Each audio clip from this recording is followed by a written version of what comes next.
What's going on, everyone? It's your favorite host and Jealousator Apoc, and welcome back to the channel. And we have Cold Tea again.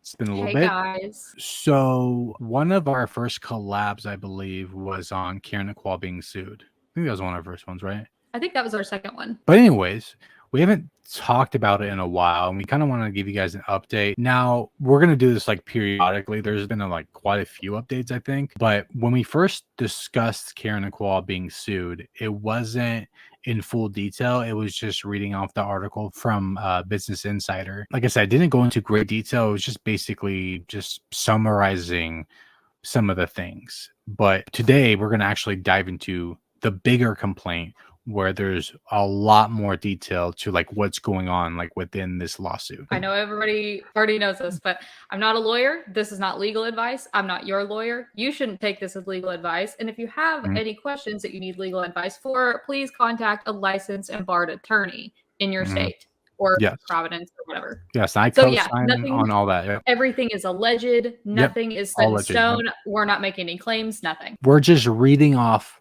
what the complaint says, but don't take it as fact. So obviously we are not going to read everything because some of this is rather boring. And it's 56 pages. Yeah, and it's a lot of pages. No way. Plus my dyslexia is going to kick in real quick. So one fun fact, and I'm assuming that it's not, a lie, because it'd be something really stupid to lie about, but it says that Lloyd, which is the guy that's suing KKandbabyJ, were childhood friends who remained close over the years. And Lloyd met Qua's wife, Keren Swan, through Qua. I'm assuming that's not fake because, I mean, why would it be? That's not really even like an allegation. If it's true, it's a not super great thing to do to a childhood friend. That's discussed in all of the things here. We're going to get into it, but it's not great. Imagine being lifelong friends with someone you know each other for your whole lives and then you screw them over.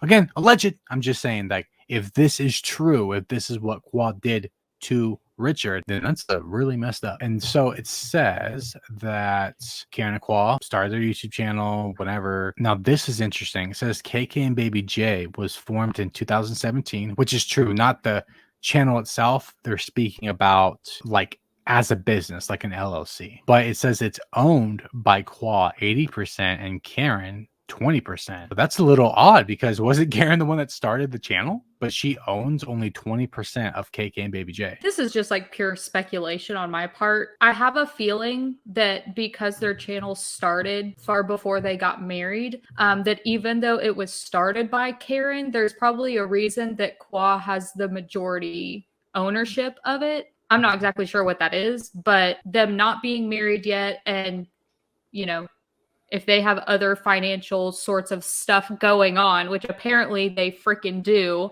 there might be a reason for him to have 80% and her only 20%. It's not a super important detail, but it is definitely interesting. No, it's interesting for sure, just because, again, Keren started it, but then Qua owns majority. Yeah, I mean, I guess all their money is going to the same place, but yeah.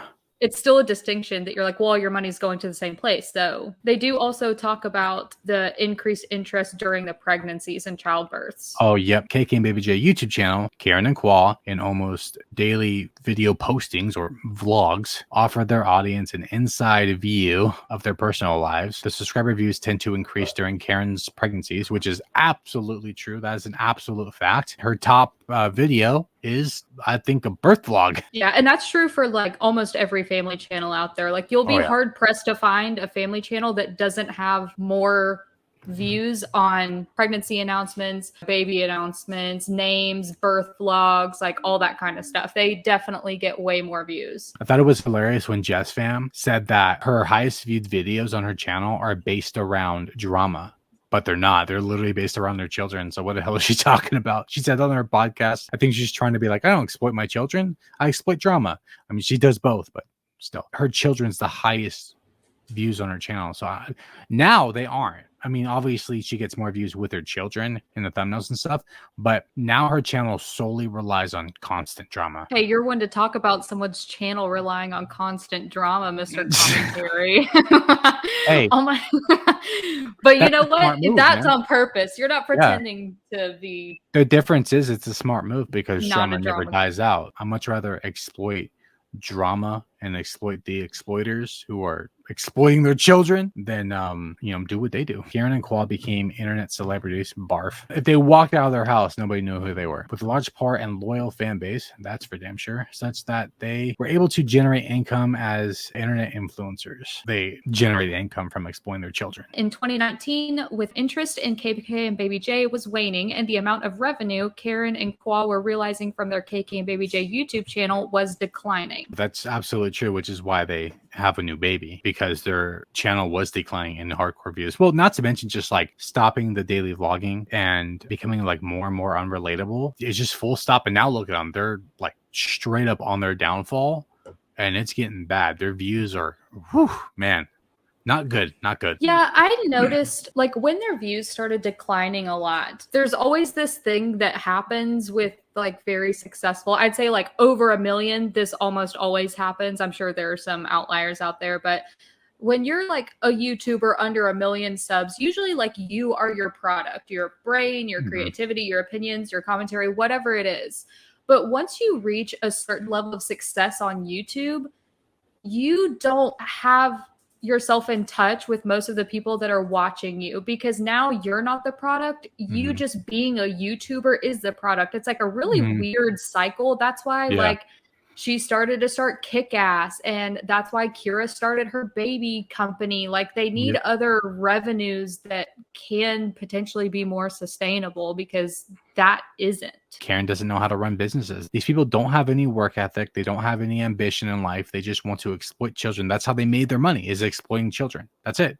And then so when they don't have any children to exploit, they don't know what to do. That's why Keren and Kwa have like all, from like Jess Fam and Okay Baby. Jess Fam doesn't even have any businesses outside of YouTube or Instagram brand deals or whatever.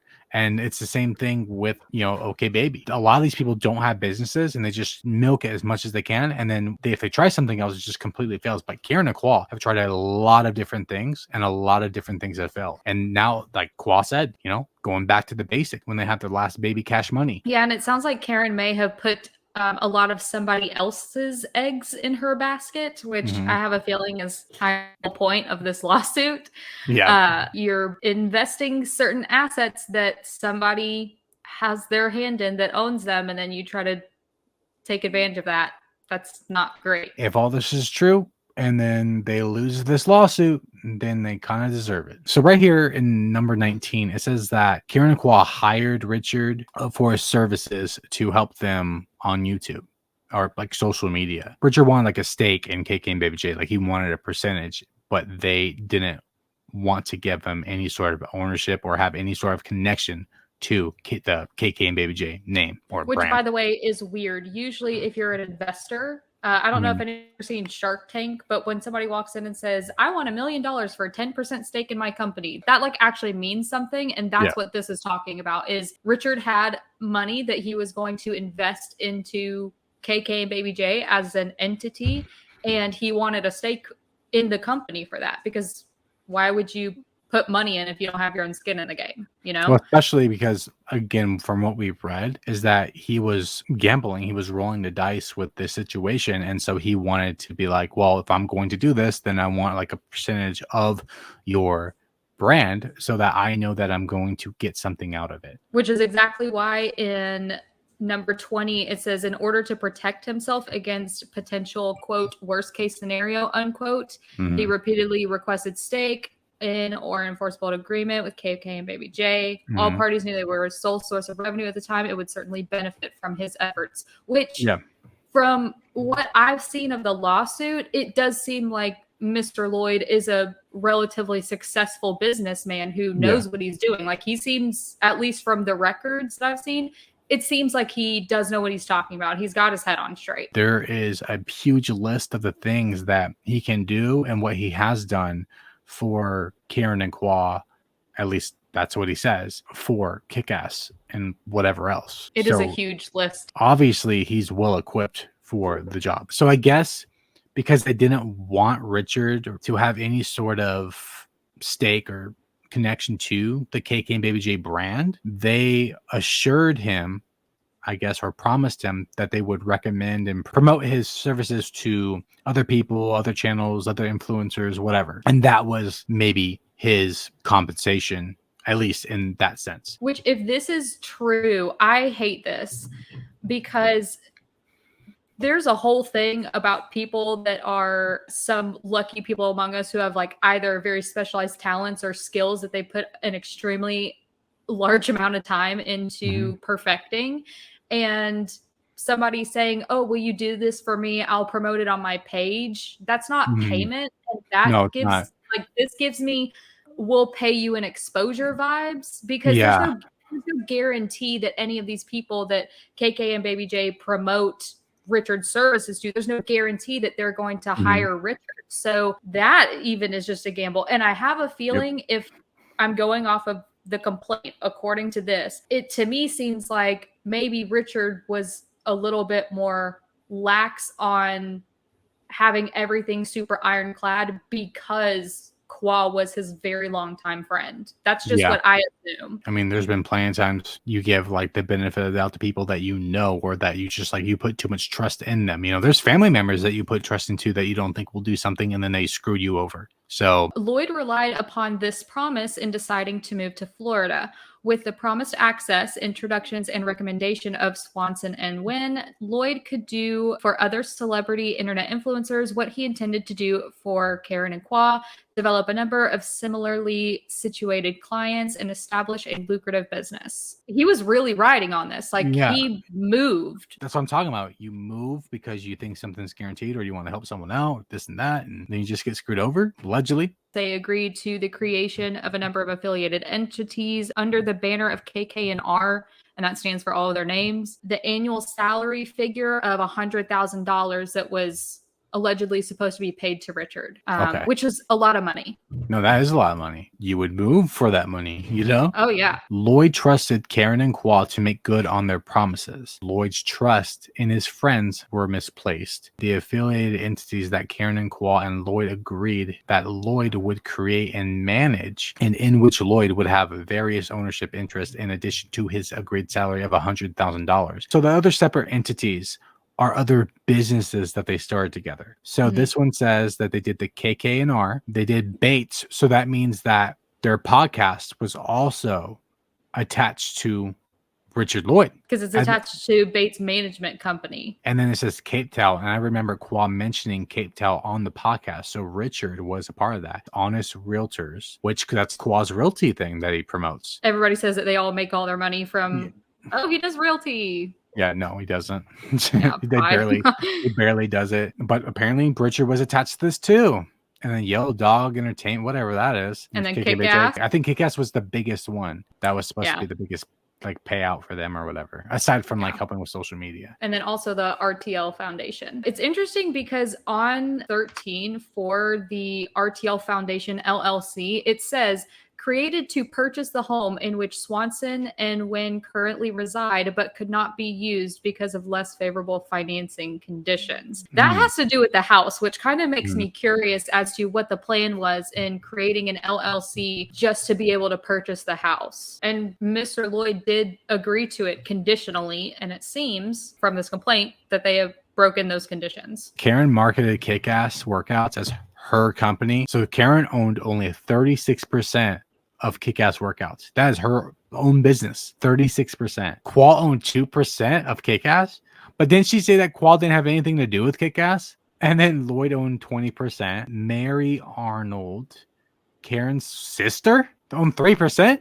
Why does Keren's sister own 3% of Kick-Ass? I have no idea. And then Daniel, obviously, he was the CFO. Yeah, that 35%, right? Okay, 35%. Ellen Cassis, that's Daniel's mother.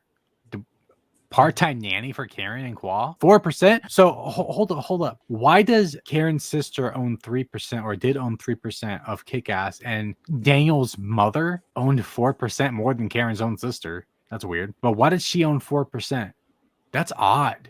These are random people who'd have nothing to do with the business. So why are they owning part of it? Maybe it was like a way to get the PPP loans or something. I don't know. I don't know why you would have somebody on the books as owning part of the company. I mean, it's probably not anything nefarious, because if they were trying to somehow pay them, they would just put them on payroll and put them on the books and not even bother to make them an owner. of a Yeah. percentage of the company, which is where I'm kind of scratching my head because the other stuff makes sense, but why do they own percentages of it? That's weird. Yeah, now we're getting to the lake house. Now we're getting to the juicy stuff. The lake house, baby. Yeah. That they had issues with fans trespassing, DCF complaints, the whole thing that we've already heard in their whole "this is why we had to Spiel. leave our house" thing. Yeah, debunked. In part because of the foregoing security issues and in part to increase their subscribership, Karen and Quad decided to purchase an extravagant new home, effectively a new set for their show, and selected certain real property referred to herein as a lake house for purchase. It had been on the market. Okay, that's whatever. Yeah, their new set for vlogging. Look, I've seen a lot of crazy shit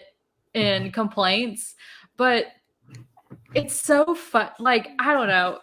I can't help but find it just a little bit humorous because of the way that we have to write things. Like, having internet stuff in real life is super weird. This poor lawyer trying to figure out what a vlog is. I bet they're trying. You know what? Yeah, We'll give them credit. They tried. Those darn boomers. Despite their success and just one example of their need for professional management, Karen and Qual had poor credit, which that would make sense as to why they would need somebody to help them with the lake house, because you can't just buy a home. Like, you do need good credit for that. I love that they specify that it was primarily based on missed payments. Yeah, missed payments on what? Was it the cars? Because in their podcast, they literally talk about how they had to return the Audi R8 because of financial issues. They had the audacity to come online and complain that they were unhappy and that they were worried about like not having a place for their children. Your fault. Like, come on. Yeah, nobody like made you drive to the dealership and sign your name on the dotted line and buy another car. It's your own fault. Qual and Lloyd achieved a comfort level and agreed that Karen and Qual would compensate Lloyd for assuming the risk of purchasing the lake house in his name individually and using his credit to obtain a loan. So right there, they used Lloyd to get the home. All the parties agreed that Karen and Qua would pay the deposit and that Lloyd would attain financing in his name. They also agreed that they would make the mortgage payments and, you know, had a lease and everything, which is essentially just them not being able to secure a loan, have good enough credit to do that. And I assume probably some other things with financing and purchasing a house. They would pay their share is what the agreement was, that they appreciated that Lloyd was doing this for them and agreed to pay what they needed to pay. Which is a huge amount, by the way, because in 41, it says that their rent per month was over $15,000. It says to cover the mortgage payments. And then it says over $20,000, almost $21,000 per month as an option fee. The option to purchase expired after 1 year. So basically, it's like they had an agreement that you can pay this $20,000 for this like year, and that's what they agreed to. And if you pay it, that's purchasing the home. The other payment was the $15,000, and that was just like the regular thing. I think that was outside of that like year agreement. But of course, Karen and Qual failed that. They couldn't do it. Kind of makes me wonder if maybe, and this is complete conjecture, I'm just wondering, kind of makes me wonder if Richard didn't have like not maybe as much faith in them to pay what they were supposed to. I'm not really sure. Maybe stuff was already happening, or maybe he was just like, well, this could be an option too. But like I said, they failed that allegedly. And then it did say that Karen and Qual continued on to occupy the lake house and to pay rent for an additional 9 months. So after that point, they lost the option to purchase under the lease agreement as of September 16, 2020. So they were continuing it on, but they didn't have that option anymore. So after that like contractual agreement that they had, it says that Richard had no obligation to sell the lake home now to Karen and Qual. So he could have booed their ass out. Oh, yeah. By this, it seems like he is a nice guy for not kicking them out. I mean, this is a whole lot of money to put on the line for somebody. Like, forget all the other stuff. Even just buying a house for somebody so that you're helping them out and you essentially don't really have a benefit unless you were to do the thing that you were talking about and sell it. Like, he seems like he's put a lot into this and he hasn't received a lot back yet. Yeah. Oh, well, maybe he will after this lawsuit. Nevertheless, despite such an opportunity, Karen and Qual not making any option fee payments for 9 months, so they didn't make the payments, in reliance on their promise that they would began providing Lloyd as they had agreed. As soon as the lake house deal was done, Lloyd extended the option for 9 months without any compensation over and above the original agreed financing option fee for 1 year, and allowed Keren and Qual to purchase the lake house on July 23rd, 2021 at the original purchase price, although under no obligation to do so, which means he did that out of the kindness of his heart, but not because he had to. He could have gave them the boot and made money, but instead he didn't do them dirty like they did him dirty. Allegedly. Yeah, what I'm getting from this is that it seems like, at least from the perspective of this complaint, that Mr. Lloyd did have a lot of faith that his friends would come through for him, just like he was coming through for them. Well, like I said earlier, that his trust was misplaced in his friends. Unfortunately. Well, maybe he should have watched my YouTube channel before getting involved with them. You know what I mean? Yeah. The promise to promote Lloyd and other internet influencers at some point in the future was the constant inducement for Lloyd to continue to work without being compensated as agreed. So he was like working without getting paid too. So aside from like the whole, so aside from the not being very good on their payments with the house and their agreements, also adding on, he wasn't getting paid apparently. It sucks that somebody so good gets taken advantage of. You hate to see it. It's definitely not a great look, at least from the information that we know. Optically, it doesn't look super great. Like, I'm not sure that there's really, I mean, unless they're going to claim that he straight up falsified any proof that he has. I mean, who stood to gain more from this arrangement? And who did gain more from the arrangement, you know? Yeah, because he had to move. He was the one agreeing to certain things. He wasn't guaranteed anything, but like aside from like what they were agreeing upon, he put their house in his name and relied on them paying him. And they were like really skimpy on it. Apparently, the only one really rolling the dice was him. They weren't rolling the dice. Yeah. It seems like they were just being shady. Well, it seemed like they were rolling the dice on what they could get away with. It says during those 9 months after the option expired, Lloyd continuously requested that Keren and Qual pay off the outstanding loan in his name and take the title of the lake house. Although Lloyd would have been within his rights to sell the lake house to a third party, he made no effort to do so and never threatened to not sell the house to Keren and Qual, despite their failure to timely exercise the option. He could have threatened to kick them out. He could have actually kicked them out and sold the house and made money and not deal with all the stress and frustration they had to deal with. In reality, Keren and Qual's assets, and even at his own personal risk, increased significantly without an obligated buyer. Lloyd protected rather than took advantage of his friends and business colleagues without any additional compensation from Keren and Qual, based in large part on their continuing promises to promote him as agreed. So according to this, they're basically saying, we're promoting you, we're promoting you. Yeah, the thing with the house, like, you know, we will do it. And I mean, it took 9 months for them to do it. That's not like a month or two for paperwork and whatever. That's a significant amount of time. No, yeah. So they were stringing him along. It looks like a good little bit, honestly. Seems like he lost out on a lot of money and was doing a lot for nothing. The business relationship between Lloyd and Keren and Qual deteriorated significantly almost immediately after Keren and Qual closed the deal on the lake house and no longer needed Lloyd for the lake house purchase, or in their minds to do much more of anything. Basically, they're like, well, we used you and now you're useless. Go away. They really wanted him, it seems like, for basically all of the upfront bulk of work that it starts. Yeah, all of the legwork. Also, to get basically into their house, they basically did take a loan in a kind of roundabout sort of way. Like, they did use Richard essentially as a tool to get the lake house. Apparently, they viewed like a lifelong friend as a tool to get what they wanted to get ahead in life, to get their dreams or whatever, which is just so funny because they talk about how they did it. No, you used other people. Allegedly, I'm always going to say that because we're just going off of what we're reading. But from everything going on in this complaint, it seems like they really and truly did use Richard to get ahead in life. Keren and Qual were emboldened to break their promises, like even more so with Richard, because Keren became pregnant, you know, with their fourth child, which resulted to their channel having more interest, of course, because, you know, baby clickbait always gets it. Right. The viewership and subscribers went up, meant more opportunities and more money for Keren and Qual. It seems like when that happened, they had like another reason to push further away from Richard. I think that's what that's saying. Anyways, the next list is what we were talking about earlier of everything he did. We're not reading all of that, but it's a lot. It's A lot. several pages of Yes, several pages. stuff. Take it away, Colty. KKandbabyJ are in trouble. Yeah. They're in a lot of things, and I think trouble is probably a Mhm. good way to put it. There's a lot of stuff. We are not naming all of them. We'll just list off a couple things, but there is a lot. Like he hired attorneys for the companies. He designed Open bank accounts, design bank tax account. strategies, Research graphic competitors. design, Well, that's a big one. prototypes. Is the researching competitors. Like that's a big one. Oh yeah, he ordered supplies, merchandise. He did photo shoots, Model fitness modeled products. fitness products. Yeah. See, model fitness products. Created customer service system. Like there's stuff that he like wrote scripts and stuff in here, like coding. Mhm. Like this is all. It's not like refilling the coffee in the break room or something that he was doing. This is like negotiated with all shippers, wrote customer facing copy. Mhm.